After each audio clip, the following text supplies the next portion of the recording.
a Miguel Otero, del Nacional de Caracas, quienes juntos con mi primo Alejo Miro Quesada, presidente del Consejo Consultivo Editorial de Comercio, darán sus testimonios sobre la libertad de prensa en América Latina.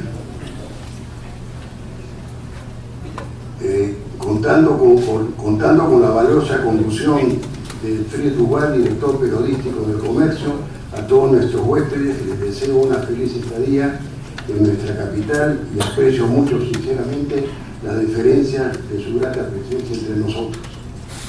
Como ustedes saben, la temática periodística es amplísima, sobre todo ahora que vivimos una etapa de grandes cambios tecnológicos en la cual se ha llegado a decir que el futuro del periodismo será digital o no será. Sin embargo, las circunstancias por las que atraviesan diversas regiones del país han hecho que elijamos como tema de esta conversación la libertad de prensa. La obsesión por el control de la prensa como garantía de perpetuidad en el poder aumenta en nuestros países y sobran los ejemplos para los lectores puedan comprobar la veracidad de esta afirmación. Por eso es necesario llamar a las cosas por su nombre y enfrentarse a los problemas que nos aquejan con absoluta firmeza. Nuestras instituciones, por desgracia, en una u otra proporción, son frágiles y por ello tenemos la necesidad de la libertad de expresión no adolezca de esta carencia y por el contrario se fortalezca, sobre todo cuando las circunstancias son adversas. Todos sabemos que en las democracias formales la censura de la prensa intenta colocar de manera más o menos sutil, a través de presiones políticas y económicas, el recorte a la negociación de la publicidad estatal y a la larga, una larga gama de astucias que cada régimen se caracteriza con mucha singularidad. Creo que por eso la libertad de prensa hay que defenderla en todas las circunstancias, ya que sin ella no existen las dos demás. No alargaré más estas palabras y dejo en manos de Fritz el inicio de la conversación, que no dudo será de gran utilidad para los fines que todos deseamos, pues el ejercicio del periodismo tiene que ser absolutamente libre, ya que si se acepta algún tipo de atadura se convierte en un quehacer equívoco y sumiso que empaña y agravia nuestra profesión. Muchas gracias a todos.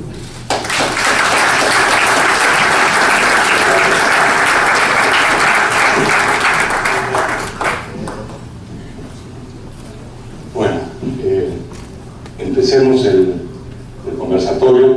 En realidad, el motivo por el cual estamos aquí reunidos es que creemos que Latinoamérica en estos momentos está enfrentando posiblemente el periodo de mayor amenaza a la libertad de expresión desde la década del 70. Lo estamos viendo cada vez más en los países que con la excusa de la búsqueda del pluralismo, como lo llaman algunos, al final lo único que se busca es tratar de amordazar a la prensa, ya sea con legislación o simplemente con intimidación. Los dos casos se están dando con creciente frecuencia en los países de la región. Por eso creemos que era el momento para poder reflexionar sobre lo que está pasando en la región y tratar de encontrar soluciones conjuntas para asegurar que la libertad de expresión pueda seguir, que los ciudadanos de América Latina puedan seguir disfrutando de una plena libertad de expresión. Vamos a empezar el conversatorio con la parte peruana, con Alejandro Miro Quesada, presidente del Consejo Consultivo Editorial del Comercio, exdirector periodístico del Comercio durante 10 años y expresidente de la Asociación Interamericana de Prensa. Pergaminos, una larga lista de pergaminos de Alejandro. Le voy a pedir que por favor tome el podio para empezar la sesión.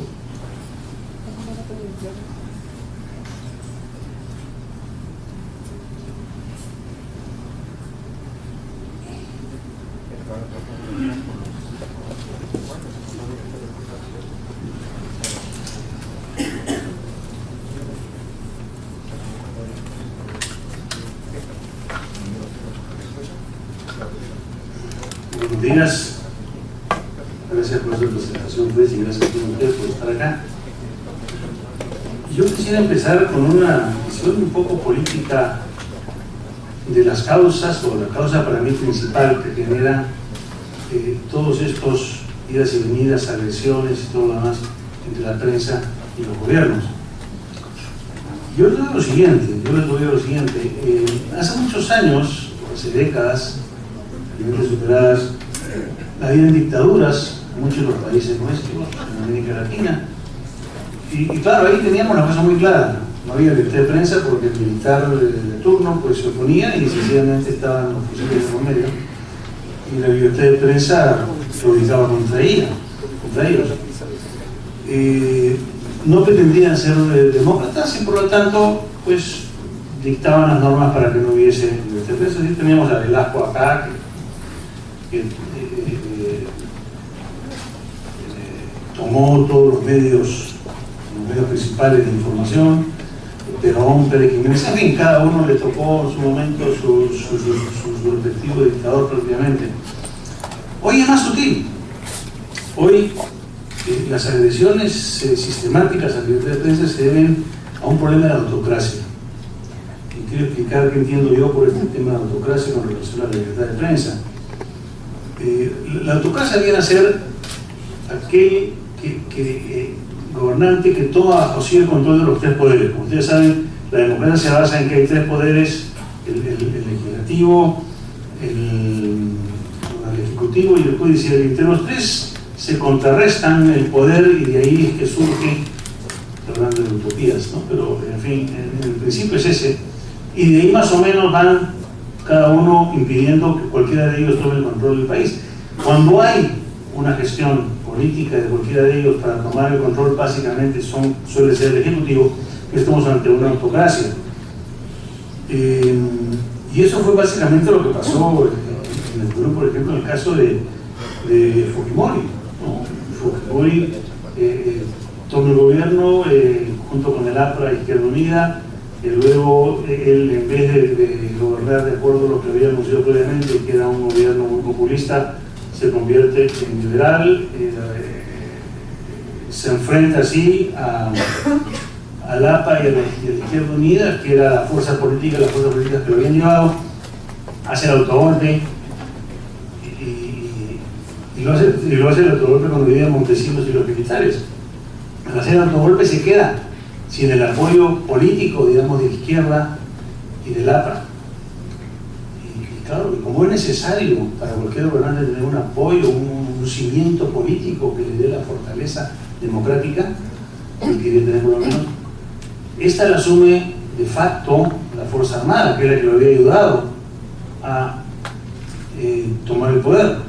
Y así poco a poco Montesinos, que había sido el gran orquestador de todo esto, pues para mí lo va cooptando, no sé si queriendo por parte de Fujimori, pero en fin, eso ya se sabrá cuando la historia investigue más a fondo estas cosas. Pero a la larga eso hace que el país se vaya llegando a una autocracia, ¿no? Una dictadura para otros como Mario Vargas Llosa, por ejemplo. Y claro, viene el necesario confrontación con la prensa, y todos los líos que nosotros aquí en el comercio conocemos tan de cerca, porque los hemos sufrido de todas maneras. Bueno, para el caso del comercio, esto es, por otro lado, sufrimos el cierre o la censura durante 2 días, en fin, y varias acciones de todo tipo, sufridas por el medio, por mí personalmente, por tantas personas de la redacción del diario. A las finales se rompe todo esto, como ustedes bien recordarán, y termina el tocapasos y con Fujimori preso a la larga, Montesinos preso y 25 generales más presos. En fin, esto mismo se va produciendo, esta autocracia, que fue la primera que se produjo en el continente, se va repitiendo, o lo aprende muy bien aparentemente Chávez, y la va repitiendo en los países del ALBA. Y hoy día, bueno, nos contarán acá los amigos que han venido de fuera, cómo sucede en cada uno de los países, pero básicamente es este el problema principal que tiene que ver pues con la autocracia y con el enfrentamiento que la autocracia genera en el periodismo, porque el periodismo evidentemente no solamente defiende la democracia por una necesidad de defender a los ciudadanos, también para defenderse a sí mismo. Bien, dentro de ese marco podemos analizar ahora lo que sucede en el Perú. Claro, si comparamos nuestra situación de libertad de prensa, porque yo creo que nosotros vivimos en una situación de libertad de prensa, pero si la comparamos con el extranjero, estamos perfectamente bien.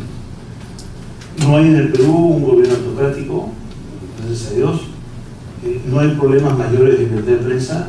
Ahorita no los hay, como el presidente, ¿no? Pero hay feos nubarrones, ¿no? Y muchas preocupaciones. Y yo justamente lo que quiero hablar son de las preocupaciones que hay sobre el tema de libertad de prensa. Primero tenemos la politización supuesta por una supuesta concentración de medios, ¿no? Y esto es exacerbado básicamente por informaciones en la República. Cuando a mí se me pregunta si estoy de acuerdo con la concentración de medios, yo por supuesto digo que no, porque no estoy de acuerdo con la concentración de medios. Creo que ningún periodista que es respetuoso de los principios y valores periodísticos está de acuerdo con una concentración que lleve pues a la falta de pluralismo. Y lo que sucede es que el comercio no ha incurrido en concentración de medios. Esto por supuesto lo manejan de una manera un poco disparatada quienes nos acusan, pero por ejemplo, se nos acusa que concentramos el 80% de la propiedad de los medios. Eso es falso, porque nosotros no hemos, dentro del arreglo que tiene el comercio con la asociación, con la familia Bosch, no incluye la propiedad de los medios. Por lo tanto, mal podría el comercio o el grupo de comercio ser dueño de más medios de lo que tenía antes. Sí incluye la parte de la producción. Es más, el grupo de comercio nunca quiso comprar más medios. Yo recuerdo que yo era director hace como 7, 8 años o 9 años de esta discusión. Se hablaba, por ejemplo, de expandirnos hacia Chiclayo. Lo que se hizo, se decía, mucho más fácil es comprar los medios de ahí que llevarlos de acá, porque los de ahí tienen un nombre, tienen una producción en el mercado. Y yo decía, no podemos comprar medios, y creo que eso se entendió con toda claridad, porque hay la conciencia también de eso, ¿no? Los medios tienen que seguir, o sea, las industrias, el tiempo de Yura, tienen que seguir siendo periódicos de referencia en sus zonas, y nosotros podemos ir creciendo cada vez más, y si lo hacemos bien, pues podremos llegar a tener esas posiciones. Pero tenemos nosotros que crear los medios. El único que realmente compramos, porque una cuestión de mercado, no más para dos, fue gestión, que es una versión muy pequeña realmente del grupo. Otro tema que se nos acusa es el pluralismo, ¿no? Afectar el pluralismo. Como ven, si no tenemos ahora la propiedad de los medios y los abuelos controlan, ya está Lucho que podrá dar fe de esto, está Lucho Abuelo que podrá dar fe de esto, ¿no?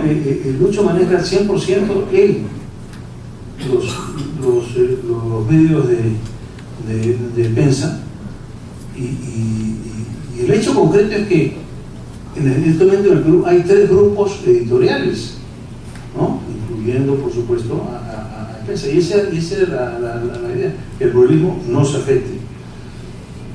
Se nos ha acusado de abusar de la posición de dominio por tener manejo de la parte comercial. Yo creo que eso es falso. El comercio ha asumido, justamente para calmar los nervios, ese que un compromiso de autorregulación comercial, ¿no? Una especie de código de ética comercial, que justamente lo que hace es respaldar este punto de vista, de que no vamos a incurrir en lo que se entienda que podamos incurrir. Se nos ha acusado de que con esta concentración o supuesta concentración de medios no van a poder haber más medios, nuevos medios de prensa. Es falso. Vemos que desde que empezó toda esta polémica hay 2 que están circulando, hay un tercero que está ya anunciado que sale en estos días, y el otro día leyendo un periódico tabloide hablaba de 2 medios más que están también por salir, o sea, están hablando de 5 nuevos medios, lo que tira por tierra evidentemente este argumento de que pues no van a haber más medios en el país, ¿no? Finalmente se nos acusa también de incumplir el artículo 61 de la Constitución, ese que tiene que ver con los monopolios, ¿no? y el acaparamiento. Y yo digo que es falso, y es una gran preocupación, estoy seguro del grupo de quienes están de acuerdo con nosotros. Nosotros tenemos informes de hasta 8 grupos de estudios importantes, de consultos, que nos aseguran que estamos totalmente de acuerdo a la ley, y los argumentos son realmente, no solamente valeros, son sencillos de entender, ¿no? Lo que ustedes tratan de confundir por un lado el acaparamiento, que habla la ley, con la concentración. Con el acaparamiento es que cuando va a faltar azúcar, entonces uno compra azúcar y se la guarda en un almacén, pero luego cobrar más por el azúcar. No tiene nada que ver, porque como vemos uno puede crear más medios y hacer imposible que exista pues un acaparamiento.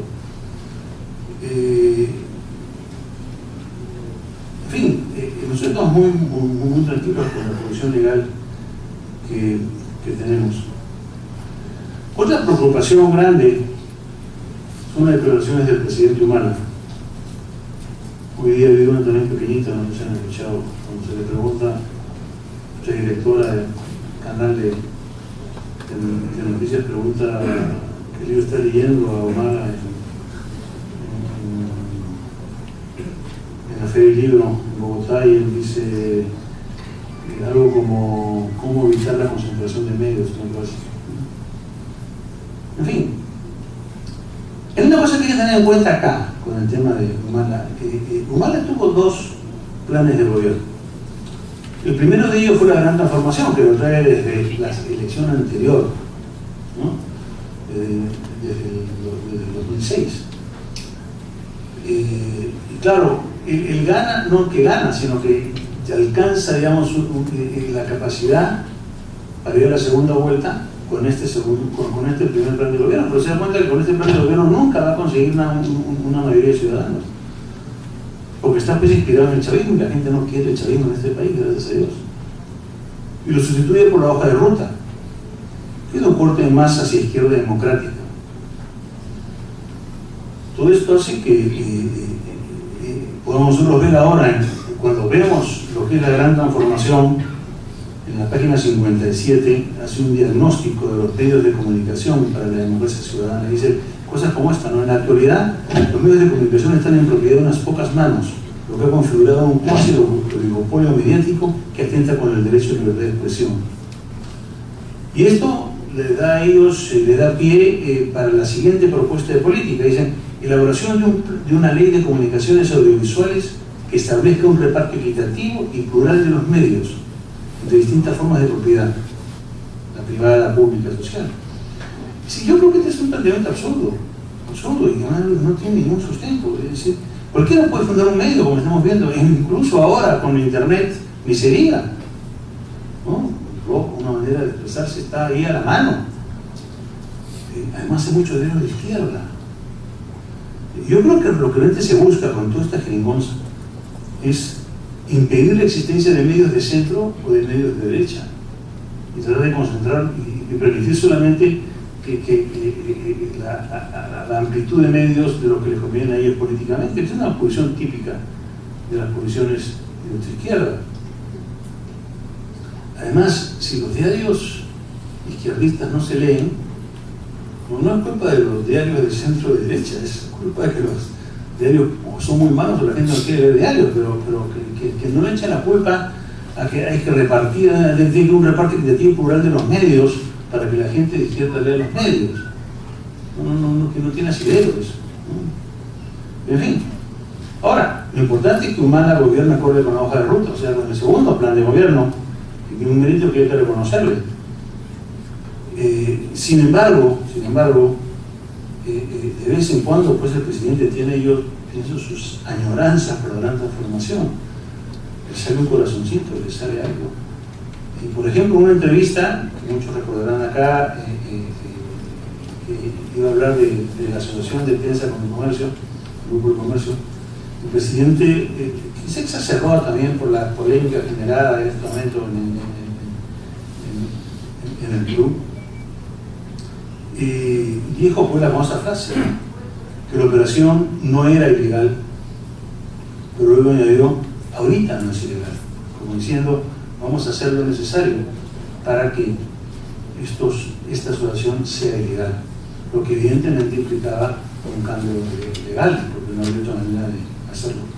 Además, 2 días después, Humala dejó entender públicamente que la propiedad de los medios debe ser analizada por el Congreso. Y ahí sí, por supuesto, el país y los medios nos puso mucho más nerviosos, porque ya implicaba una ley de medios a fondo. Se siente pues que hay, como hoy día también, que le sale un poquito así, un poco en broma, un poco en serio, no sé si se ven, pero le sale un poquito de ahí el corazoncito, ¿no? Esta cuestión regulatoria en cuanto a la prensa. Yo acá tenía, no he vuelto a tocar el tema, pero justamente hoy día en el periódico que sí lo he vuelto a tocar ayer. Bueno, o hace unos días. Yo tengo una tercera preocupación, la acción de amparo, que ha sido emitida por un juez, después de toda una cosa muy extraña, con una jueza que se metió a unas horas extrañas al juzgado, emitió la admisión, el juez que entró el día siguiente tuvo que declararla nula, en fin, una cosa muy extraña. Pero el hecho es que hay una acción de amparo admitida. Esto se hizo justo regresando después de la CIP de Denver, cuando había habido la primera gran discusión en la CIP sobre esta asociación entre el comercio de prensa y la República. Y claro, esta acción de amparo lo que procura es, mediante un juez, disolver la asociación del comercio con la prensa.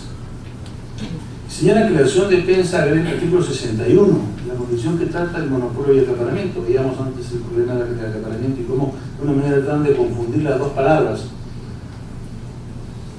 Aquí hay una cosa que hay que tener en cuenta, ¿no? La ley peruana es muy sabia, porque lo que dice que la ley no pena tener posición de dominio, lo que pena es cuando uno abusa de esa posición de dominio. Por ejemplo, situaciones de dominio en Estados Unidos clarísimas, donde fue el periódico en Denver, por ejemplo, en la ciudad de Denver, donde fue la CIP, el anterior, hay un solo diario. Antes habían 2, pues uno cerró, el otro se quedó solo, es una posición de dominio evidente. Pero mientras no abuse de esa posición de dominio, según la ley peruana, si trasladamos eso acá, sencillamente no hay una actitud legal.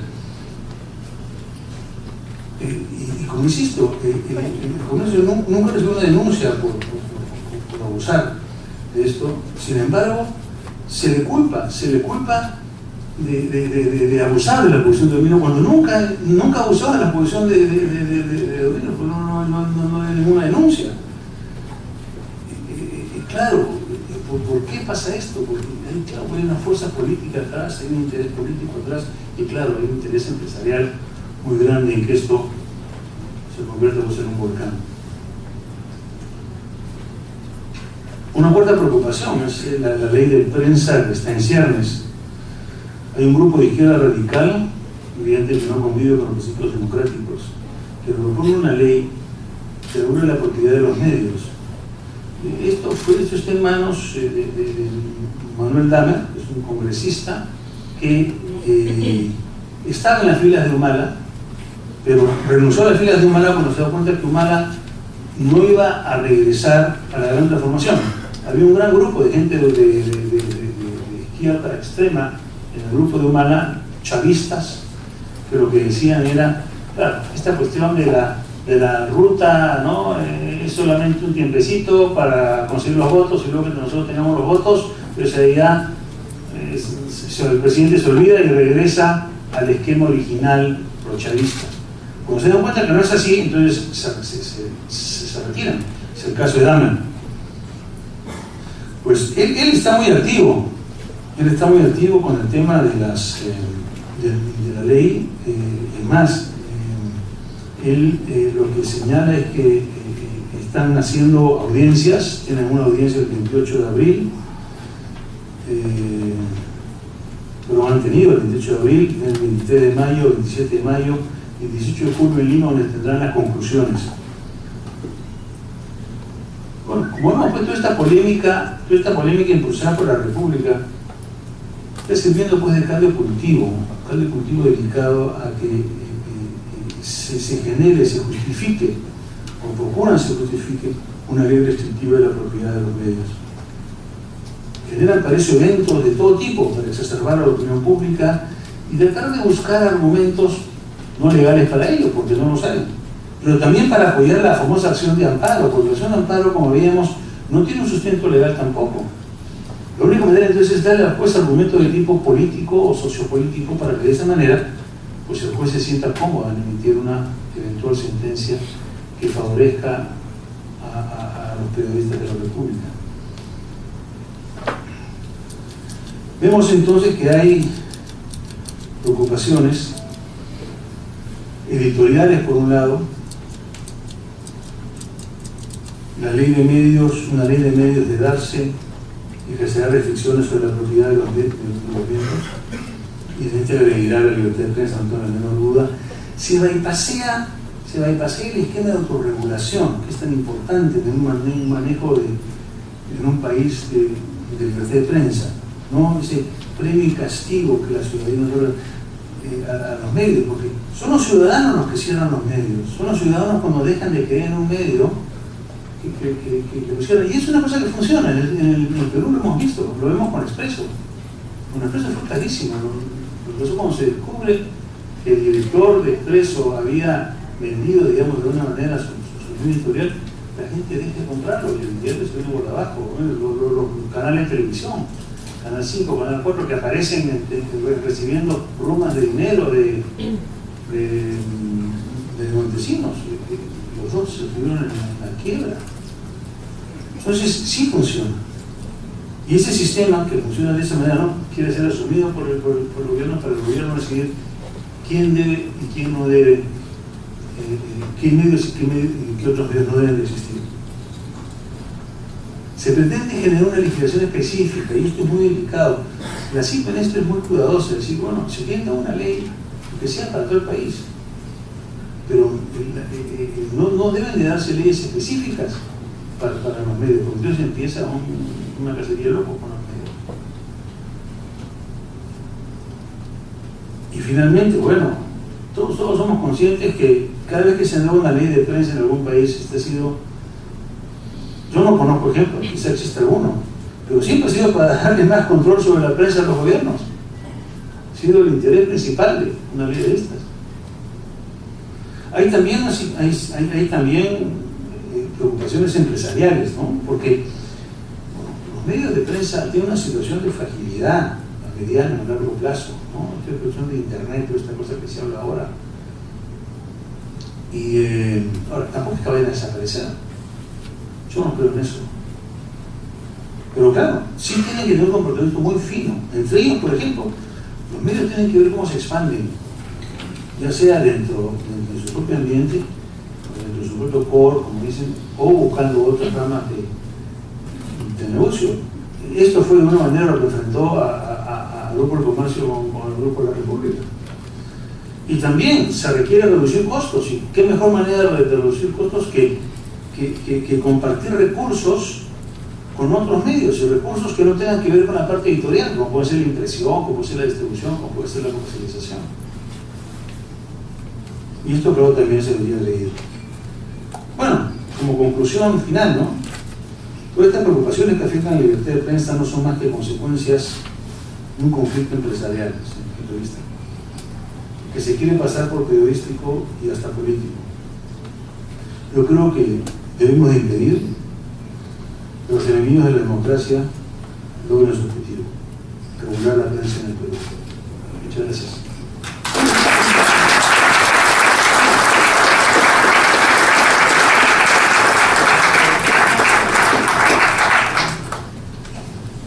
Gracias, Alejo. Y la verdad es que cuando escuchamos así el repaso de lo que ha pasado en los últimos 6 meses, nos damos cuenta de cómo se ha deteriorado la situación rápidamente en el país, y a veces en el día a día no nos notamos tanto. Bueno, pasamos de la neblina limeña que se oscurece la libertad de expresión día a día a lo que nuestro próximo invitado ha llamado la nube tóxica, con nombre de mujer, que está encima de Argentina. Bartolomé Vidre, el director de La Nación desde el año 1984.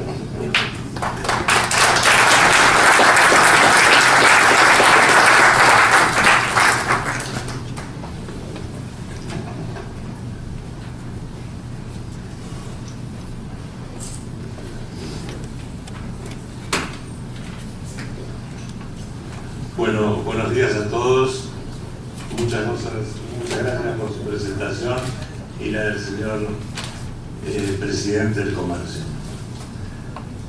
Voy a agregar alguna palabra respecto a lo que dijo recién Alejo. Una entidad tan importante como la Sociedad Interamericana de Prensa, que han pretendido que decida un problema entre dos diarios como La República y El Comercio, cosa que yo me opuse enérgicamente en Denver. Desgraciadamente va a ser presidente de la CIP el señor Mome, que es justamente el que está en un problema con El Comercio. Así que creo que tenemos que tener las antenas y la mirada puesta en eso para defendernos. Es una entidad que defiende la libertad de los medios. Bueno, voy a hablar un poco de la Argentina, qué nos está pasando en la Argentina, que creo que tal vez no hemos llegado al drama de Venezuela ni al de Quito, simplemente porque la presidenta está perdiendo un poquito de poder, o sea que por suerte nos podemos salvar de algunas de las cosas que nos atañen. El ejercicio del periodismo independiente está indisolublemente asociado a los ideales republicanos, al abrigo de los cuales nacieron a la vida de libertad de las naciones en América. Ni la democracia ni el Estado de Derecho son concebibles sin ese valor fundamental, que es la libertad de expresión, pilar de todas las otras libertades que enaltecen la condición humana. Muchas veces he sostenido y aún sostengo que la libertad de prensa es madre de libertades. Es que en efecto, sin libertad de prensa no es posible la libertad. Nuestro joven continente ha seguido avanzando en el sendero de la democracia en las últimas décadas. Sin embargo, persisten vestigios de autoritarismo en no pocos gobiernos a los cuales, en la legitimidad de origen, no termina de tornarlos respetuosos de las instituciones de libertad republicana. En ese sentido, podemos advertir como una nube tóxica sobrevuela los medios de comunicación independientes de varios de nuestros países, y la Argentina está lejos de ser una excepción. Todos ellos enfrentan un patrón de adversidades comunes a las manos de gobiernos arbitrarios e intolerantes que buscan acallar a la prensa crítica. Con frecuencia se registran en esos países campañas sistemáticas contra el periodismo independiente para que son usados los medios en manos del Estado, y la prensa es acusada de desestabilizadora y de destituyente. Al tiempo que algunos mandatarios no ocultan su ensañamiento en sus discursos públicos con aquellos periodistas que levantan sus voces críticas. En la Argentina, tristemente, asistimos desde hace algunos años a una preocupación nuestra de abusos de poder, con lo que se pretende en última instancia restringir arbitrariamente la libertad de prensa, controlar los contenidos informativos y, como si ello fuera factible en esta aldea global actual, amordazar opiniones contrarias a las del poder político y desfigurar la realidad mediante un relato que busca acomodarla a los deseos e intereses circunstanciales de los gobernantes, que no reparan en límite alguno para perpetuarse en el poder. Podemos escribir y decir lo que pensamos en la Argentina, pero nos vemos forzados a hacerlo en un escenario cada vez más tenso, caracterizado por presiones directas e indirectas, en el que percibimos un ánimo de cooptación, confrontación y de revanchismo de un gobierno que parece haber elegido el periodismo como su enemigo, que busca debilitar sus funciones de contrapeso y de vínculo de auditoría social. El actual gobierno argentino ha elegido reflejarse en los regímenes más desacreditados de la región. Distintos hechos vienen confirmando la existencia de un clima de hostigamiento hacia el periodismo independiente, como nunca se vio desde la reapertura democrática de 1983 con el presidente Alfonsín. Distintos ataques sufridos por la prensa argentina pueden servir a modo de raconto como un reflejo de la Argentina kirchnerista. Voy a referirme a varios de los problemas que hemos sufrido en la Argentina desde que asumieron el gobierno del presidente Kirchner primero y de su mujer después. En reiteradas ocasiones, la presidenta de la Nación denunció infundadamente a periodistas y a medios. El vicepresidente Amado Boudou llegó incluso a comparar a dos periodistas de los diarios Clarín y La Nación con quienes limpiaban las cámaras de gas durante el nazismo. Gremios afines al gobierno bloquearon plantas impresoras de diarios e independientes y impidieron su distribución en medio de la pasividad de las autoridades. Se repitieron maniobras intimidatorias, como la presencia de 200 inspectores de la Administración Federal de Ingresos Públicos, la AFIP, en las oficinas del diario de Clarín, o un embargo contra nuestro diario, La Nación, pese a la existencia de una medida cautelar dispuesta por la justicia que lo impedía. La arbitrariedad y discrecionalidad que se manejó la asignación de la pauta publicitaria oficial quedó claramente de manifiesto. Medios gráficos cercanos al oficialismo de escasísima circulación han llegado a recibir en un año 10 veces más pautas de la que la reciben del Estado Nacional canales de televisión con elevado índice de audiencia. Más de una vez el gobierno kirchnerista presionó a empresas privadas para que retiraran su publicidad de medios críticos al gobierno. El cierre de Diario Crítica que dirigió el periodista Jorge Lanata obedeció fundamentalmente ese boicot.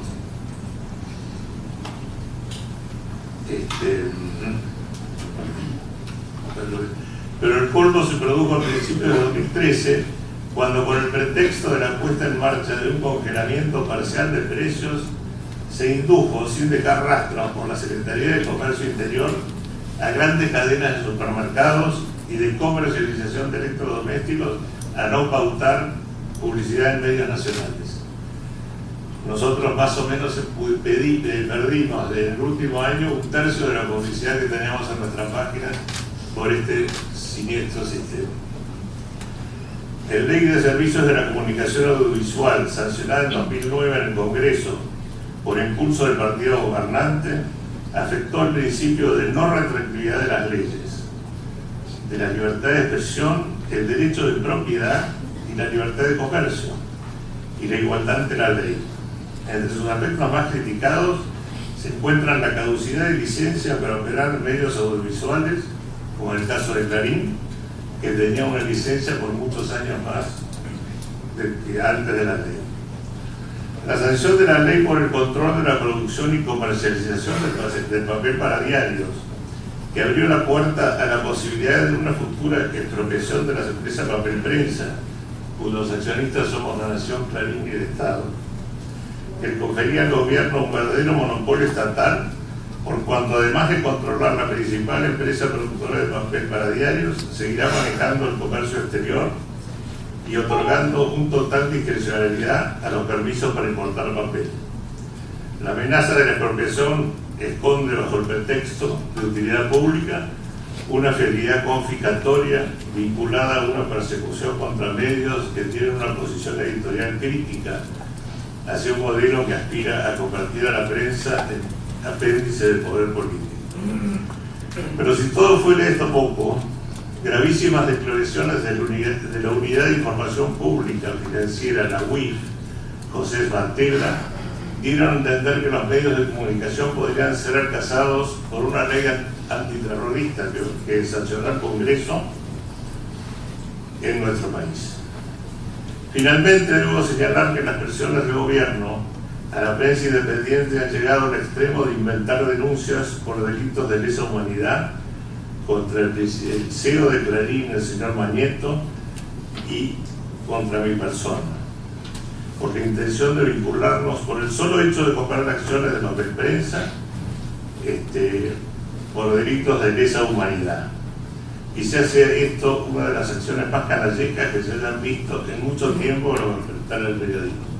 Justamente el día que yo me venía, 3 fiscales ajenos a la causa esta que sigue la presidenta con mucho interés intentaron que fuéramos indagados el señor Mañeto y yo, y fue rechazado por el juez milagrosamente, creo que por un acto de prudencia.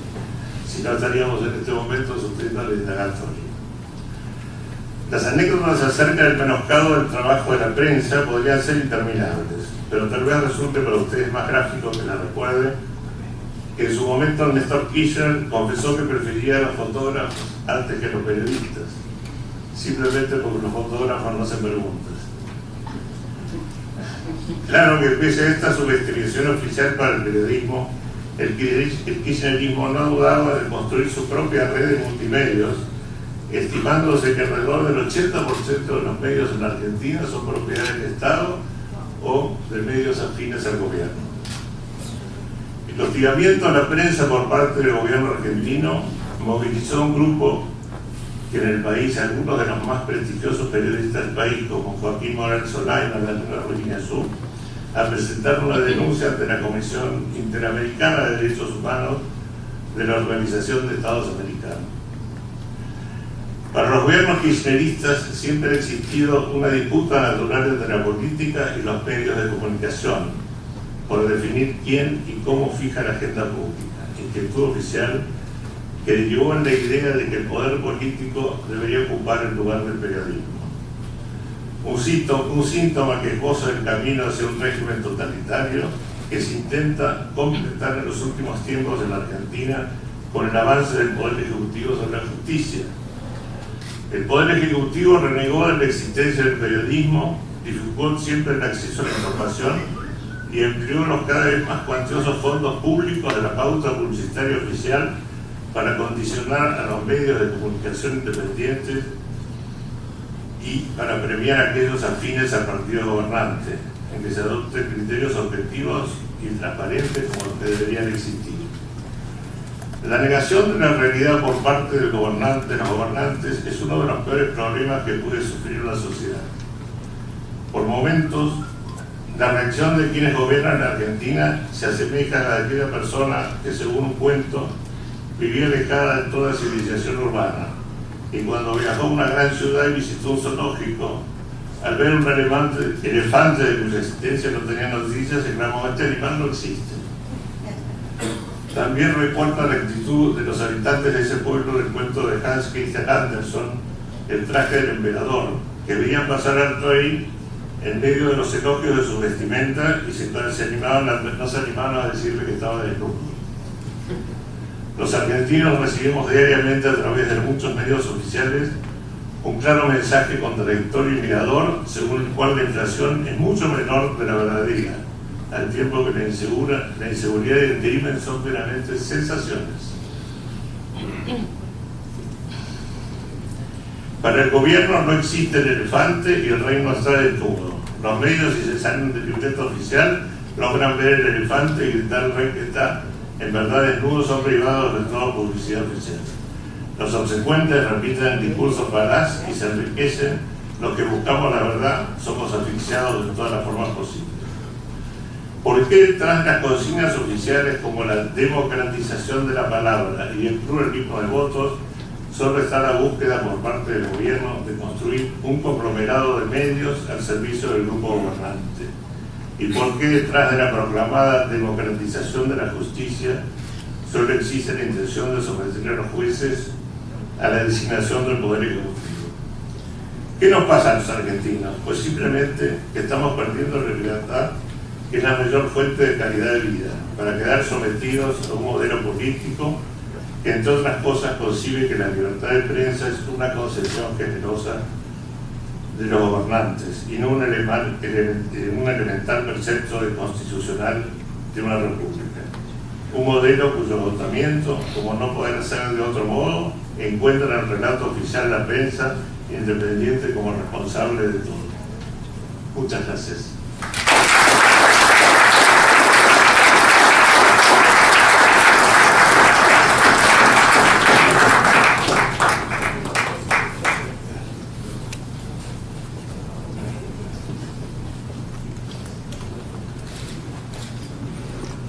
Muchas gracias.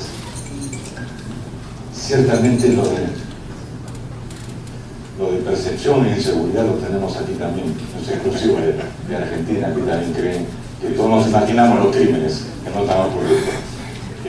Bueno, pasamos y como viendo de mal en peor, estamos pasando de un escenario de intimidación oficial a la prensa a un escenario en el cual alguien se ha imaginado que puede haber una censura total sobre los medios y ha ideado un andamiaje legal realmente perverso para tratar de determinar qué cosa es interés público y que solo se publique el interés público. Ese parece el sueño de todo presidente autoritario.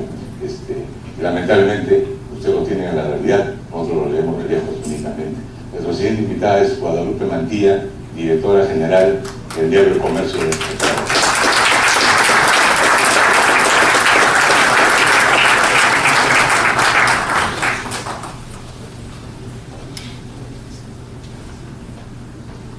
Para mí es un placer estar aquí con todos ustedes.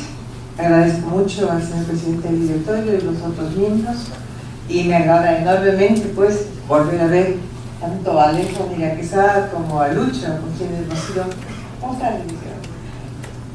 porque yo comencé verdaderamente por accidente. Mi padre murió en un accidente automovilístico y no había quien tome el periódico. Consiguieron unos 2 profesionales que nos llevaban al fracaso, y la familia me pidió que regreses para ser presidente del directorio. Pero renunció el gerente, porque dijo que una mujer no le podía dictar órdenes. Ante lo cual entré a trabajar tanto en la parte administrativa financiera y luego el siguiente año también la editorial. Se me ha dicho muchas veces que fui muy dictadora. Yo no creo, sino que sencillamente había que poner orden. Había que recuperar la parte económica y por otro lado pues también combatir el machismo. En el Ecuador fueron años difíciles, pero creo que esas puertas se han abierto y actualmente pues hay mujeres en todos los escenarios, tanto políticos como económicos. Yo quisiera hacerles conocer un poco el Ecuador, porque claro, todos ustedes están muy cercanos y casi digamos emparentados, aunque también entre ecuatorianos y peruanos también ha habido lo mismo. Pero la historia del Ecuador es tal vez para ustedes bastante desconocida, y esa es una base sobre la cual nosotros podemos decir que el sufrimiento que tenemos ahora con este ataque a la libertad de prensa ya lo hemos vivido antes. Es bastante curioso, pero es un país que ha tenido demasiadas presidencias, demasiadas constituciones y muchos levantamientos, los cuales ya no hay. No ha participado nunca el diario El Comercio en ninguno de los levantamientos. Hemos criticado y hemos siempre dicho la verdad, y hemos llamado anticonstitucional a riesgo de ser hostigados. Comienzo pues a contarles que al revisar la historia del periodismo ecuatoriano se constate que este comparte varias similitudes con los medios escritos de otros países de la región, y que asimismo a lo largo de los años se han producido situaciones parecidas en cuanto a los conflictos con el poder y a las limitaciones del ejercicio de libertad de expresión. Permítanme que haga algunas reflexiones sobre la situación de la prensa ecuatoriana a lo largo del siglo XX y el actual, basándome en algunos hechos que reflejan cómo los problemas con los que lidiamos hoy no son nuevos. Debemos sortear los retos con entereza y con permanente innovación, sobre todo tratando de cumplir la condición más importante: seguir gozando de credibilidad ante nuestras audiencias y respondiendo a sus necesidades. En la parte final de la colonia, los periódicos que se crearon en lo que hoy es parte del territorio ecuatoriano sirvieron, al igual que en otros países del Nuevo Mundo, para expresar el nacimiento de una conciencia incipiente en las élites criollas, con una reivindicación de lo americano y lo quiteño. Según el destacado historiador Enrique Ayala Mora, de quien tomaré varias ideas. En ese clima de agitación social, política e intelectual, nació el 5 de enero de 1792, Primicias de la Cultura de Quito, publicado por el científico e intelectual Eugenio de Santa Cruz Espejo. Con esta publicación, Quito se unió, algo más se notará Ayala, un poco tarde al reducido grupo de capitales americanas que tuvieron un periódico en tiempos coloniales, y cuando en Europa este tipo de prensa estaba ya asentado. Primicias solamente llegó a 7 números, pero abrió una importante brecha, que sería la segunda, seguida por El Patriota de Guayaquil, aparecido en 1821 del movimiento independentista. Los de esa época, por cierto, eran periódicos pequeños y de pocas páginas, de frecuencia incluso semanal, que publicaban artículos de poca extensión y destinados a informar sobre actividades oficiales y temas de actualidad y a dar noticias de otras regiones del exterior. Un momento de gran desarrollo de la prensa está vinculado con la fundación del Ecuador en 1830, luego de que fuimos parte de la Gran Colombia, con la cual el libertador Simón Bolívar tanto soñó que continuara, pero fue bastante imposible, porque creo que también allí había luchas internas. En medio de una situación inestable y desarticulada, con una política marcada por el enfrentamiento entre caudillos, costeños y serranos, con una iglesia en la práctica que era parte del Estado. El papel principal de la prensa entonces fue promover la polémica y las elecciones.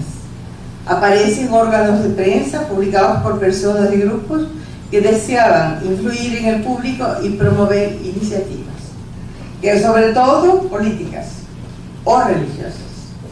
Pocos llegaron a durar años y menos todavía decenas de años. En todos los casos se trataba de periódicos que necesitaban apoyo para sostenerse, y mientras grupos de personas los publicaban desde la oposición política, los gobiernos financiaban órganos privados para que los defendieran. En el Ecuador no existieron en el siglo XIX periodistas profesionales, aunque varias personas se dedicaron fundamentalmente a la producción periodística. No es extraño ver a lo largo del siglo XIX a grandes pensadores alrededor de los periódicos locales. Pedro Moncayo, redactor quiteño libre; Juan Montalvo, opositor de García Moreno, ese es el que dijo "con mi pluma me mató", así dice, y otros gobernantes conservadores. Logró con sus escritos poner las bases del liberalismo radical y del posterior Estado laico. Junto con la influencia de los periódicos nacieron en el siglo XIX las restricciones constitucionales y legales. La Constitución de 1869, por ejemplo, limitaba la libre expresión a que se respetara la religión, la moral y la decencia, pero, entre comillas, la que abusa de este derecho será castigado según las leyes y por los jueces comunes, cierro comillas. La de 1878 determinaba que los ecuatorianos tenían el derecho de expresar libremente sus pensamientos, sujetándose a la responsabilidad que imponen las leyes, y determinaba que jamás podrá establecerse la censura o calificación previa de los escritos. Después de este periodo llegan propiamente los diarios del Ecuador, alentados por el auge económico de finales del siglo XIX y los cambios en el escenario mundial, como la revolución industrial en Europa y Estados Unidos. Había un crecimiento urbano acelerado. Esta época coincide con la transformación liberal liderada por Eloy Alfaro desde 1895. Como resultado se implantó el Estado laico, se impulsó la integración entre costa y sierra, se implantó la libertad de cultos y el Estado desplazó a la Iglesia de importantes esferas de la vida pública. Empezaron a consolidarse las publicaciones diarias, primero en Guayaquil y más tarde en Quito. El decano de los diarios, llamado Diario de Guayaquil, fue fundado en 1860 y que duró poco tiempo. Después de La Nación, aparecieron también en Guayaquil, entre otros, El Telégrafo, publicación que ha tenido varias épocas y que hoy forma parte del conglomerado de medios del gobierno y no acepta que no es miembro de la CIC. No entiende que es un diario gobernista y no puede estar en una sociedad libre. Además, El Globo, diario de avisos, y El Grito del Pueblo. En Quito, por la turbulenta situación política, aparecían periódicos de las diferentes tendencias y solo a comienzos del siglo XX se consolidó la circulación diaria con el advenimiento del comercio del 1 de enero de 1906.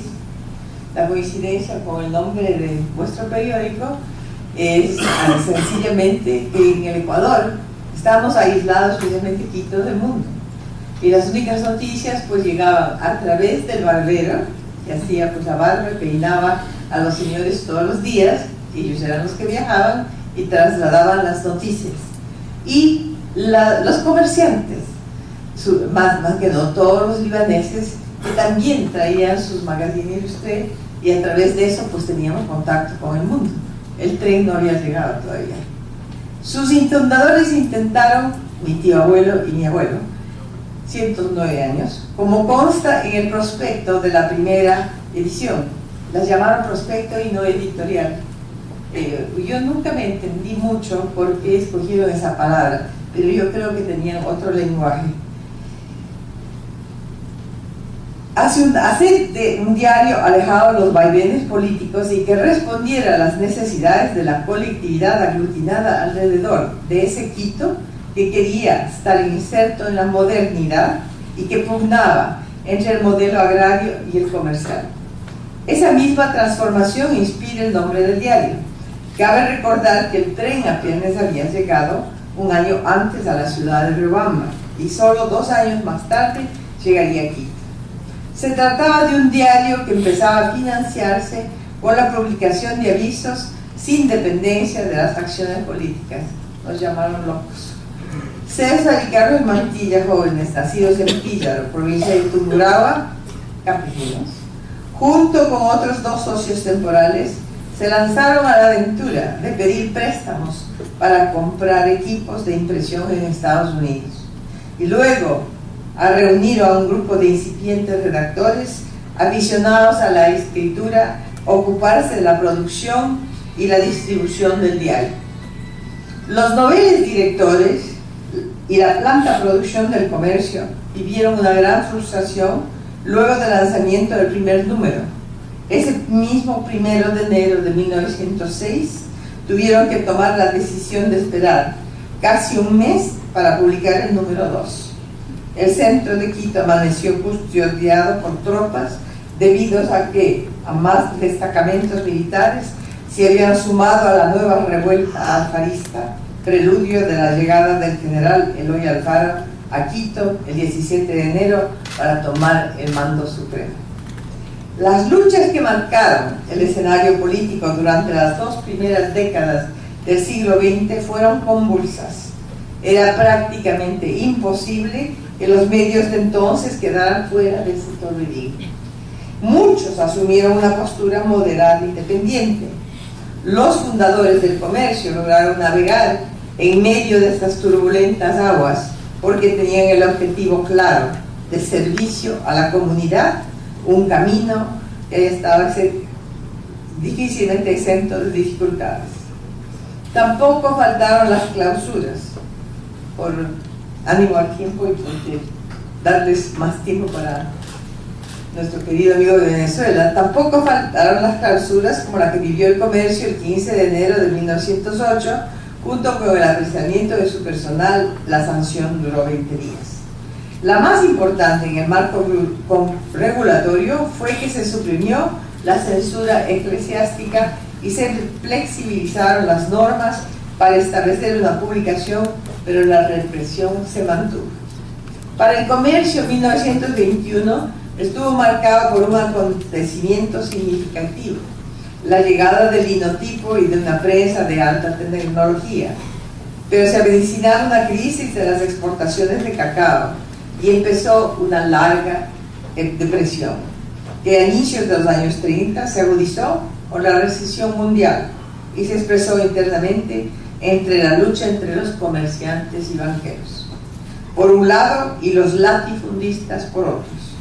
Antes, en esa época, justamente cuando Eloy Alfaro lo asesinan y lo arrastran y lo queman, con 6 otras personas de su partido liberal radical. Nos acusaron, este señor presidente actual, de que nosotros instigamos a ello, con 400 ejemplares de venta y casi todas las personas de Quito que no sabían leer y escribir. pero fuimos a Familia Maravilla los que nos ajustaron la defensa y acarreó incluso una cláusula.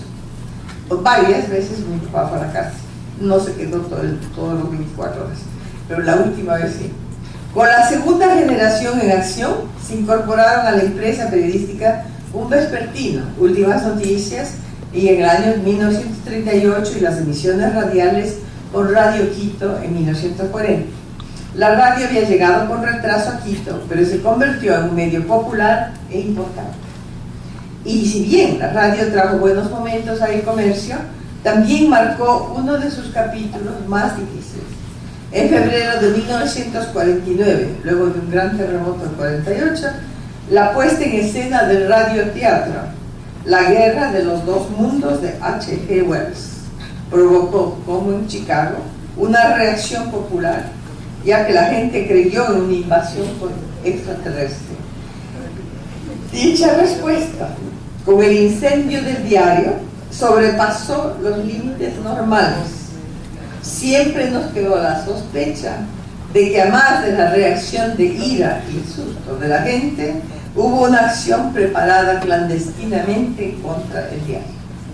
La decisión familiar a esta gran tragedia fue seguir adelante, renacer de las cenizas, para lo cual se contó con la invaluable ayuda del diario El Día capitalino, que prestó todas las facilidades para el comercio siguiera circulando cotidianamente hasta cuando pudimos volver a una estructura improvisada en noviembre de ese año. La esquina del gran edificio de 5 pisos que se quemó toda la vez, por eso era que tan curioso, ¿no?, de que pudieran hacerlo, y con esa venta se pudo comenzar nuevamente. La decisión familiar frente a esta guerra. En esa época convulsa volvió al poder el presidente Velasco Ibarra, que en su discurso inaugural habló del respeto a la libertad de prensa. Antes, en 1944, Jorge Mantilla ya fue amenazado por las autoridades por publicar los contenidos de debates parlamentarios. Le llevaron a la cárcel, mi abuelo fue a preguntar qué pasaba y le dijeron: ¿no quieres declarar la fuente? Pues que se quede. Le decidieron. En 1953, Jorge Fernández, quien fue subdirector del diario, en su libro Tránsito a la Libertad, cuenta que en el Congreso de ese año no prosperó la intención de promulgar una ley adversa a la libertad de expresión. En ese clima, el Comercio criticó en marzo la clausura de los diarios guayaquileños La Nación y La Hora, que por entonces no apoyaban al velasquismo, y meses más tarde se negó a publicar un comunicado en el cual el gobierno impugnaba noticias del periódico El Telégrafo. O sea, querían que el Comercio lo publique como nota propia. Y mi padre se negó. El Comercio fue clausurado un 12 de noviembre y se volvió a publicar el 27 de diciembre, 47 días. Al final de sus días, ya en el retiro de la vida pública, el 5 veces presidente Velasco Ibarra dispuso su actitud beligerante con el Comercio. En 1976, el Comercio cumplía 70 años y Velasco 87. Así fue la vida del Comercio a lo largo de sus primeros 50 años, que de varias maneras refleja también la historia de la prensa ecuatoriana y sus avatares. En 1956 marcó un antes y un después del periodismo ecuatoriano. El Comercio cumplió 5 décadas y el Ecuador se aprestaba a entrar en una nueva época. Enrique Ayala caracteriza los años 60 por la crisis de la exportación bananera y el inicio de un periodo en el que el país sufrió cambios notables, pero se mantuvieron algunos de los rasgos más profundos del subdesarrollo. Se siente el agotamiento del modelo primario agroexportador. En los 70 el Ecuador empezó a exportar petróleo y se ampliaron los servicios básicos y la atención en educación y salud, pero buena parte de la población siguió al margen de ellos. A la par, hubo una nueva expansión de los medios y la prensa ya no solo compartió las audiencias de la radio, sino también la televisión. En 1970, el diario El Comercio se asoció con el empresario Javier Alvarado Roca para sacar al aire Canal 8. El comercio se retiró de esta asociación en mediados de los 80 para concentrarse con su propio negocio. Eso fue más o menos cuando yo entré. O sea, encontré una tal debacle que dije, no puedo financiar ambas empresas.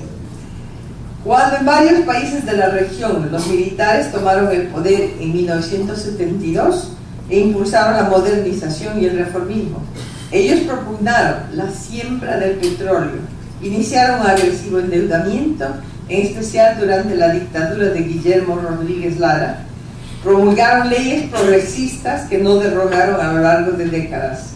Una de ellas regulaba el ejercicio periodístico, que sin embargo no cobró nunca plena vigencia y fue derogada con la reciente expedición hace un año de la Ley de Comunicación.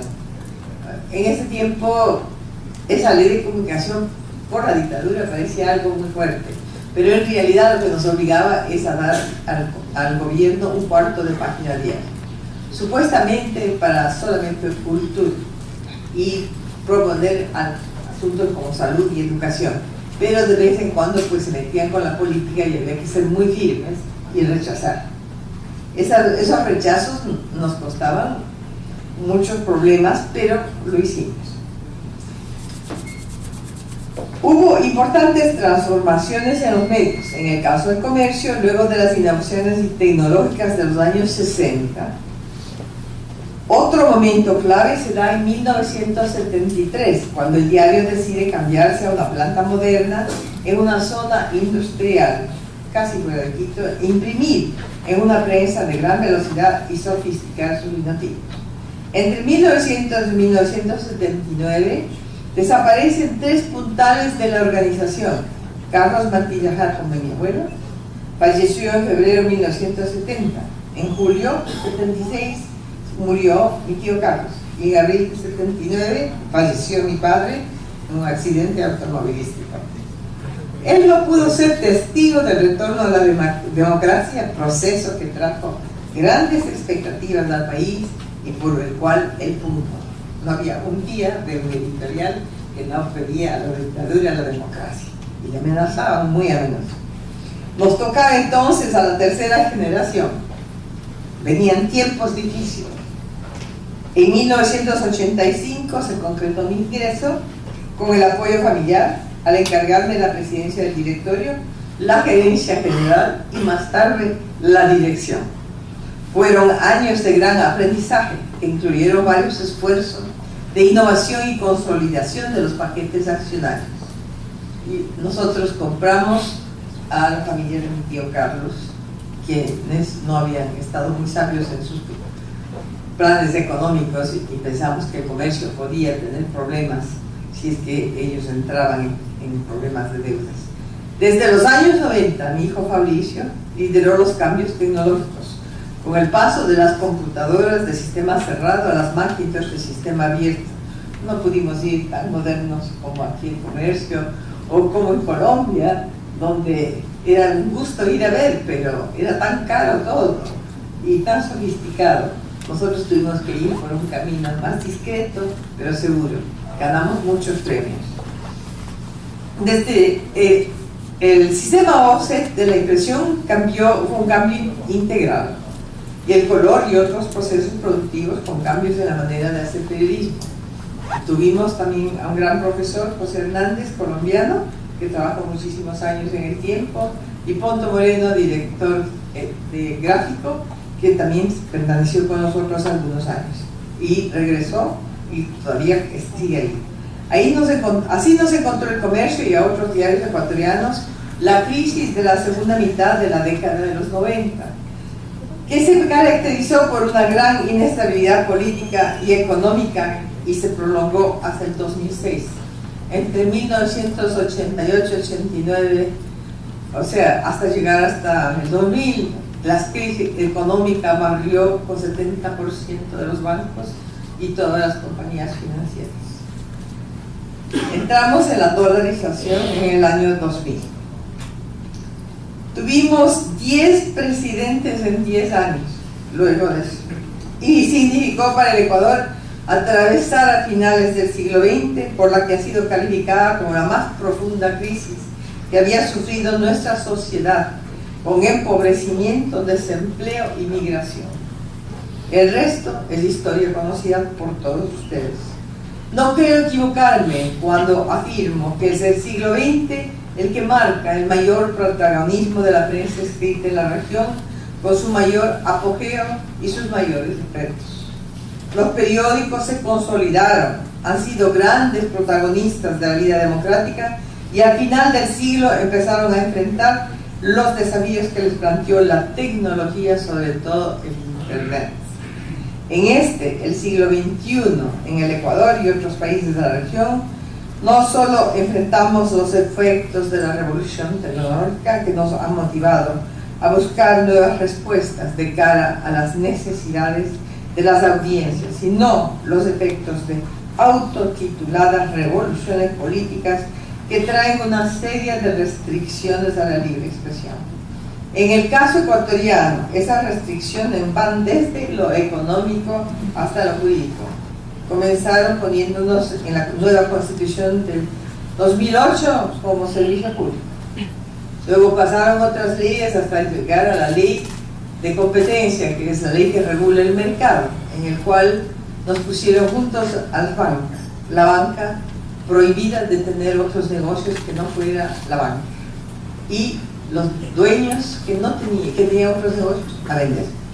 Los que se quedaron, incluso los miembros del directorio y los que tienen la representación legal, no pueden tener otra cosa que banca. Pero le añadieron también a los medios de comunicación. Entonces, ya desde entonces, con esa ley, sabíamos que el estrangulamiento económico comenzaba. En 1907 ya comenzaron a quitarnos toda la pauta que eran pues gubernamentales. En años anteriores eso no importaba porque representaba una pequeña parte de nuestros ingresos, pero ya para el año 2007 era muy diferente porque el país entró a vender el petróleo a precios entre 80 y 100 dólares el barril. Por lo tanto tenía mucho dinero y gastó mucho dinero en publicidad que no llegó en ningún momento a la prensa escrita, un poco a la prensa de televisión, que también ellos eran dueños. Yo siempre he dicho que la libertad de expresión está basada en una independencia económica, en la capacidad de invertir en otros negocios para afirmar la actividad y en poder recibir inversiones, algo que prácticamente ha desaparecido con la actual normativa. No podemos tener otros negocios, tampoco podemos asociarlos. O sea, la libertad de empresa también está coartada. La libertad de derechos humanos en los insultos permanentes de cada semana. En lo jurídico y legal no solo está la ley y su reglamento, sino la creación como el Consejo de Regulación y la Superintendencia de Comunicación. Eso ya fue el último pollazo que verdaderamente ha puesto en marcha lo que ya se había hecho antes sin tener la ley. Pero ahora estamos bastante controlados. El régimen considera la información como un servicio público y eso ha golpeado en la espina dorsal a los medios de comunicación. Son conocidos internacionalmente los casos en los cuales la voluntad gubernamental se enfrentaba con las visiones de articulistas o caricaturistas, al igual que con periodistas. Desde su reciente funcionamiento, la superintendencia está presta a sancionar con rigor a los medios independientes y en general se ha creado un clima hostil para medios, empresarios y periodistas que no siguen el lineamiento gubernamental. No solamente es cuestiones de política que ellos rechazan. Cualquier individuo que se considere ofendido por cualquier error que está cometido por algún periodista redactor, una fotografía que ha sido tomada sin permiso de los que participan nos causa juicios y juicios grandes. E incluso hay un señor que se revirtió a casi 17 años para atrás y dijo que el linchamiento mediático, que es parte de la ley ahora, pues él también lo recibió y que es pobre por culpa del comercio, porque el comercio publicó en esa temporada que había dejado de tener la representación de una agencia internacional de publicidad. Entonces ese tipo de cosas que son absurdas, pero de todas maneras demandan tiempo, paciencia y tener muchos abogados. Nosotros seguimos luchando porque la esencia de la tarea periodística no se diluya en la autocensura o en la intimidación que resulta de un ejercicio personalista y concentrador del poder. Quizás sigamos envueltos en modelos caudillistas que estropean la institucionalidad y que relativizan el papel de los medios en una sociedad auténticamente democrática. Pero nuestro reto es seguir adelante, reinventarnos y sobre todo no dejar de ser relevantes para nuestras sociedades. Muchas gracias.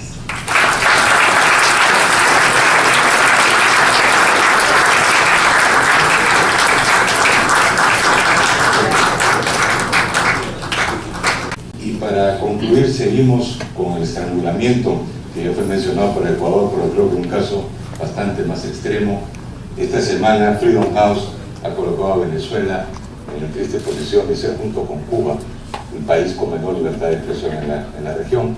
Y para comentarnos de eso, tenemos a Miguel Enrique Otero, presidente y editor del Nacional de Caracas.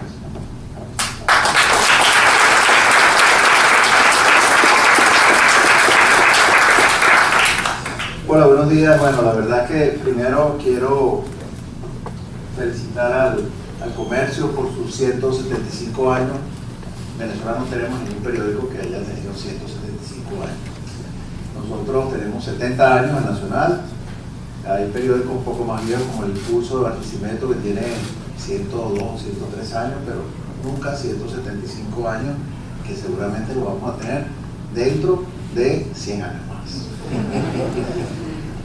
Yo creo que no voy a estar ahí en ese momento, pero no estoy dentro. Y lo demás, además de eso, pues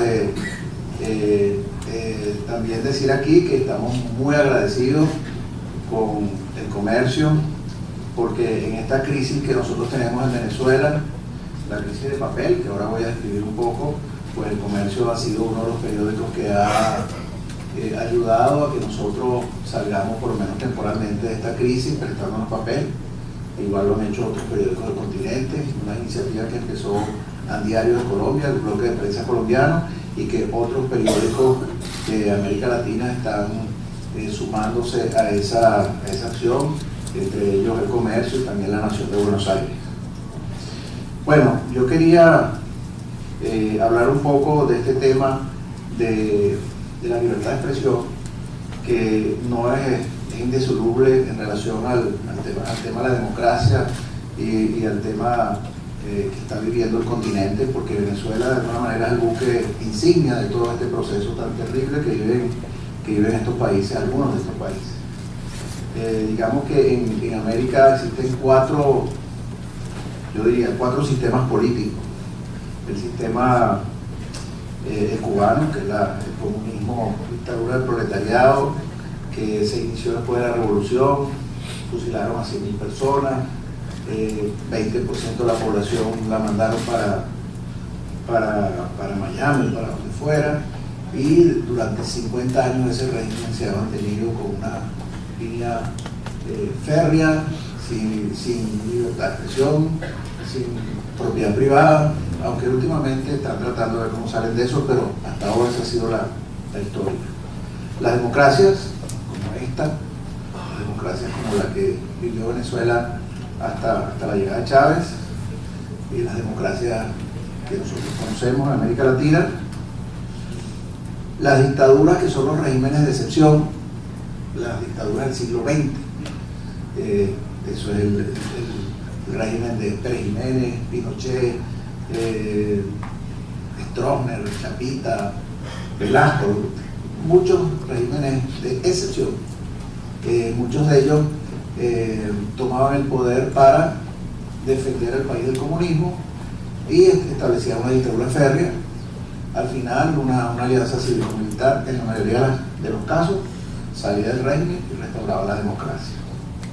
Y lo que hoy en día es, la dictadura del siglo XXI, que son estos populismos autoritarios que van desmantelando las instituciones, que secuestran los poderes públicos, que van destruyendo la libertad de expresión, que se convierten en regímenes represivos, arbitrarios, y que tienen como norte la permanencia en el poder indefinidamente, modificando las constituciones, etc.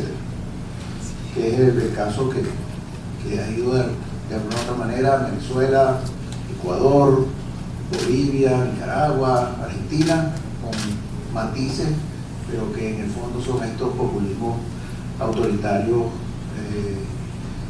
que llamo yo dictaduras del siglo XXI.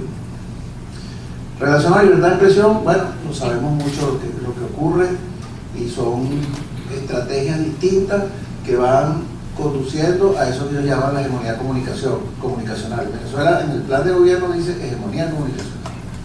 La hegemonía comunicacional es el régimen cubano en el largo plazo. Y para eso van diseñando distintas estrategias. Ellos empiezan agrediendo a los periodistas y agrediendo a los medios, no con la fuerza pública, pero sí con partidarios del oficialismo que llamamos nosotros, que agreden a los periodistas independientes, que queman estaciones de radio. Lo hicieron muchas veces, nos pusieron una bomba una vez, tomaron a la persona que puso la bomba, la agarraron inmediatamente la policía y la soltaron inmediatamente. O sea, es así como, yo creo que es el único terrorista que ha durado media hora preso. Quemaron estaciones como la de Globovisión, Barranquisimeto, etc. La televisora de Guayana, que David Natera es el dueño, muchos casos. Hoy en día ese método no les funciona muy bien, porque los periodistas a veces se envalentonan y no se silencian porque los agredan. Pero en estos momentos, con las protestas en Venezuela, vamos a hablar un poco de eso, ha habido 150 agresiones a periodistas en los últimos 6 semanas. Agresiones donde una parte importante, del 40%, en este caso son la policía, la Guardia Nacional, pero una parte importante son los colectivos. ¿Qué son los colectivos? Los colectivos son grupos paramilitares financiados por el gobierno, que ellos dicen que no pertenecen al gobierno, pero el gobierno les da órdenes públicamente. Gobernadores que dicen, llaman a los colectivos, hacen una reunión y los dirigen a que defiendan el régimen en la calle, o sea, agregan a la gente. Inclusive pues hay muchísimas imágenes de colectivos trabajando con la Guardia Nacional, porque ellos se identifican con franelas rojas y salen a reprimir juntos la fuerza pública y los colectivos a los manifestantes. Entonces, estas agresiones en estos últimos tiempos, los colectivos participan activamente. Ese es el primer punto, las agresiones directas. Segundo, las leyes, que es de la utilización de leyes. En Venezuela cada ley que aprueban tiene algo sobre los medios de comunicación. Aprueban una ley de la capa de ozono y algo le ponen al medio de comunicación. Importante es la ley resorte para regular la radio y la televisión. Se la aprobaron hace unos cuantos años, pero con esa ley lograron cerrar Radio Caracas Televisión, cerraron el circuito Belfort, que tenía 40 estaciones de radio, que era muy importante, y generan mecanismos discrecionales para sancionar la radio y la televisión. Por supuesto, eso genera una autocensura terrible a nivel nacional con la radio y la televisión. O sea, la mayoría de los dueños de radio y televisión son opositores, pero sus estaciones son estaciones que lo que ponen es música, porque están amenazados por esa ley resuelta. Está la utilización de los tribunales. Todos estos gobiernos secuestran el Poder Judicial y los jueces son en su mayoría jueces provisorios. ¿Qué son jueces provisorios? Son jueces nombrados a dedo por el Ejecutivo o por un organismo que también pertenece al Ejecutivo, sea el Tribunal Supremo o lo que sea, y esos jueces actúan según las direcciones del Poder Ejecutivo. Pero los jueces provisorios son los que han llevado a sentencia más de 150 estudiantes en estas protestas últimas, y bueno, estudiantes de distintas índoles, simplemente porque lo están manifestando, le hacen juicio y los condenan y los ponen en cárceles de alta peligrosidad. Están los medios públicos. Estos son gobiernos que van ampliando la red de medios, comprando medios, utilizando recursos del Estado para ilegalmente comprar medios o creando medios. La ley Resorte habla de los medios comunitarios, entonces los medios comunitarios para que la gente participe, la democratización de los medios de comunicación, pero en la práctica en Venezuela hay 800 estaciones de radio y televisión comunitarias, de las cuales habrá 10 comunitarias y 790 que son estaciones con arenas políticas permanentes del chavismo y del oficialismo. Está la utilización de los medios públicos para insultar, amenazar al periodismo independiente, a los opositores, a la disidencia, igual lo hacen en Ecuador. Eso es permanente. Y está también lo que llaman las cadenas, donde el gobierno se encadena con todas las estaciones de radio y televisión del país sistemáticamente. Ya el presidente Maduro en los últimos 40 días ha utilizado más de 30 horas de cadena, o sea, todos los días. Eso es, no está en la televisión, ahí está Maduro. Y ellos, a través de esa cadena, insultan, amenazan, es un instrumento de difamación permanente contra la disidencia, contra el periodismo independiente, y por supuesto no hay manera de defenderse, no hay un juez que vaya a actuar ante una denuncia, ante una iniciativa de difamación. Yo creo que uno de los pocos que inició un proceso de difamación contra uno de estos locutores de televisión del Canal del Estado por injuria fui yo, y el juicio duró 5 minutos. Imagina la sentencia. Está el tema de los impuestos, por supuesto, la supervisión permanente de todo lo que es impositivo sobre los medios independientes. Está la publicidad oficial, eso no existe para nosotros ni para ningún medio independiente desde hace 10 años, no es que es una cosa nueva. Y ahora han creado el mecanismo que, como es un país importador y el control de cambio, entonces desde mayo del año pasado a nosotros no nos dan liquidaciones de divisas para importar papel, y así a todos los periódicos independientes de Venezuela. Como no somos ni radio ni televisión, no hay manera de regularlo con ninguna legislación vigente, entonces paran las autorizaciones de importación de papel, de otorgamiento de divisas, para que los periódicos se vayan reduciendo. Y de hecho nos vamos reduciendo. Primero quitamos los suplementos, después reducimos la paginación, ahora estamos produciendo un periódico de 8 páginas, circulamos, trabajamos las devoluciones, a la circulación. Igual está pasando con el Universal. Hoy en la primera página está ya la crisis del Universal, del Impulso, otros periódicos del interior, algunos ya han desaparecido. Si de aquí a no sé, 4 meses no hay autorización de divisas, irán desapareciendo sistemáticamente todos los periódicos independientes del país. Al principio el gobierno decía que era un problema de falta de divisa, pero los periódicos oficialistas, como por ejemplo Últimas Noticias, hace 3 semanas leyó un cargamento de 4.500 toneladas que le da para producirlo durante un año y la deuda, en fin, eso es con nosotros, no es con los periódicos oficiales. Entonces, claro, esta es una situación bastante comprometida y bastante terrible para la unidad de comunicación, que se va arrinconando. No es el régimen de excepción que cierra todos los medios, sino es la dictadura del siglo XXI que los va arrinconando y los va reduciendo. La radio y la televisión totalmente autocensuradas. La prensa achicándose en tamaño. Queda, digamos, lo más libre que es Internet, que son las páginas web y las redes sociales. En la reforma última de la ley Resorte introdujeron algunos artículos para regular también Internet. Hay 2.000 páginas que están bloqueadas en Venezuela, las puede uno ver en Lima, pero no las puede en Venezuela, y están diseñando políticas para tratar de actuar contra las redes sociales. En Venezuela, Internet y las redes sociales se ha convertido, como ha sucedido también en países donde hay situaciones autoritarias y donde hay revuelta popular permanente, en unos mecanismos de divulgación y de protesta, inclusive de organización gigantescos. De hecho, la mayoría de las grandes de la gran documentación fotográfica y de video que hay sobre los sucesos en Venezuela los últimos 6 semanas, han salido básicamente por internet, han salido básicamente por las redes sociales. Y no son solamente nuestros fotógrafos, todos los fotógrafos de todos los periódicos de Venezuela, no llegarán a 400, pero hay 4 millones de personas con teléfonos inteligentes que están tomando fotos permanentemente. Y las agresiones más fuertes de los organismos de seguridad van contra los fotógrafos.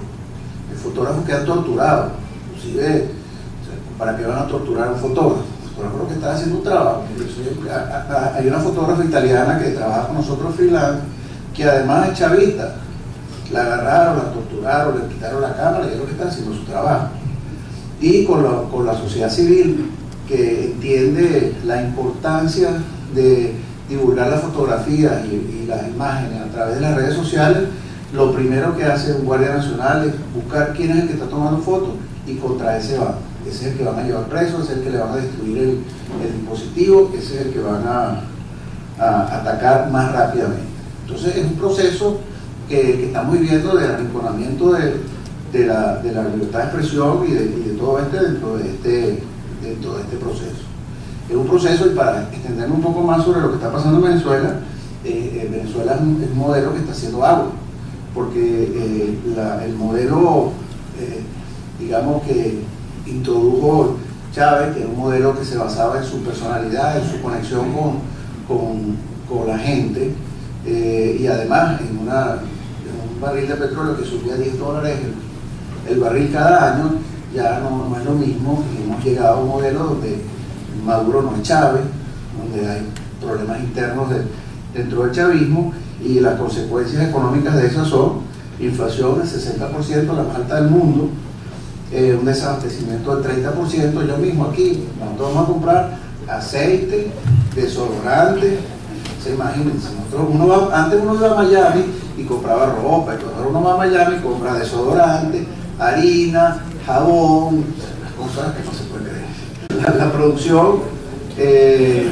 La producción del petróleo, porque ellos han destruido las fuerzas productivas, el aparato productivo, y nosotros, a pesar de que estamos sobre las reservas de petróleo más grandes del mundo, la producción petrolera de 3.300.000 barriles diarios, que era la producción en el 2009, ahora estamos en 2.700.000 barriles diarios, y con el caos económico que hay en Venezuela, un tanque de gasolina que ustedes ponen aquí a un automóvil, en Venezuela pueden llenar 900 automóviles, una cifra insólita. Entonces, claro, hay un porcentaje de gasolina que se va de contrabando para Colombia, para las islas del Caribe, para Brasil. Entonces la producción petrolera se la llevan los contrabandistas.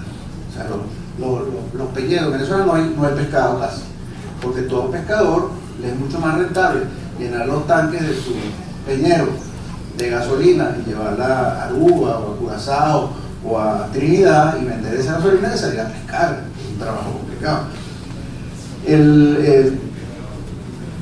La distribución del ingreso es igual o peor que la que había antes de Chávez. O sea, son gobiernos populistas que no resuelven los problemas. Los índices de pobreza, ellos sacan una cifra que, si nosotros descontamos de ahí lo que ellos han construido con las misiones, y las misiones no es sino repartir indiscriminadamente el dinero, pues en lo que esa de repartición de dinero indiscriminada baje, pues regresan a los niveles de pobreza anterior, porque el sistema de apoyo a los sectores más pobres no pasa por generar una economía productiva, sino es una dádiva permanente que la gente lo que hace es no trabajar, recibe la dádiva, entonces suben sus ingresos y aparecen con unas estadísticas donde salieron de la pobreza y no han salido de ninguna pobreza. Y por supuesto, Venezuela ahora es un país totalmente importador, con desmantelamiento del aparato productivo. El 96% de las divisas que usa la economía venezolana vienen del sector petrolero, cosa que no era así antes. No es que Venezuela nunca fue un país dependiente del petróleo, pero por lo menos llegó a 60%, 70%, 55%, no 96%. Y además, dentro de este caos que estamos viviendo, la inseguridad en Venezuela ha convertido a Venezuela en el país más peligroso del mundo, donde anualmente hay 25.000 asesinatos, más que en México, que tiene el triple de la población. Bueno, este esquema, estoy entrando en lo que yo no puedo diferenciar el tema del periodismo del tema del país, porque todos en Venezuela estamos luchando por rescatar la democracia. Y las protestas que han habido en los últimos tiempos son unas protestas donde no ocurren en Caracas nada más, ocurren en la mayoría de las capitales del país, de los estados del país. El gobierno dice hegemonía comunicacional. Hegemonía comunicacional es el régimen cubano en el largo plazo. Y para eso van diseñando distintas estrategias. Ellos empiezan con nosotros, no es con los periódicos oficiales. Entonces, claro, es una